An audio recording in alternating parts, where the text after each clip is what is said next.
Welcome, friends. Let's take a look at a series that diverges, understanding that a little bit, okay? So here's an example. Imagine, oh my god, posture. Okay, a summation here, and it goes from k equals 1, so this is k equals 1 right here, to positive infinity, and it looks like negative 1 raised to the k. Let's just do this. Let's write out of here, right? So like when k has the value 1, because we were beginning at 1, and this is negative 1 raised to the first, plus k is then second 2, so k equals 2 now. So you're going to have negative 1 raised to the second, right? And when k is equal to 3, you're going to have plus negative 1 raised to the third. Then when k is equal to 4, right, you're going to have negative 1 raised to the fourth dot, dot, dot, right? The pattern just continues in that fashion. Simplify, oh my god, the chalk. Okay, breaks. Negative 1 to the first is negative 1. Negative 1 squared is positive 1. Negative 1 to the third is negative 1, so minus 1. Negative 1 to the fourth is positive 1, so plus 1, and then dot, kind of like that. Okay, the next one would actually be a negative here.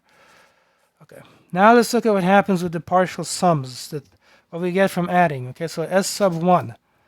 That means that's just equal usually to this value, negative 1, the first one by itself. S sub 2, so that means you just add up the next two. So negative 1 plus 1 is equal to 0. Okay, S sub 3. So you add up the first three like this.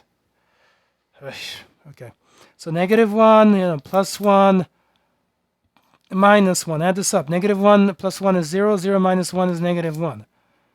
S sub 4. That means you add up the first 4 like that. So when you do that, you will see that it's equal again to 0. Right? These two cancel, so you have 0. Look at these carefully. You got negative 1, you got 0. This is a 0 here. You got negative 1, you got 0.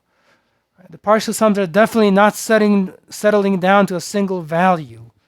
What is that telling you? It's telling you that this thing here, this thing, you would say it diverges like this. Ugh. Okay.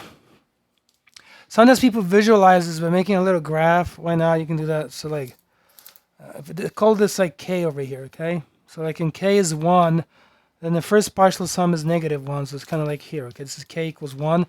When k is 2, it's 0, okay?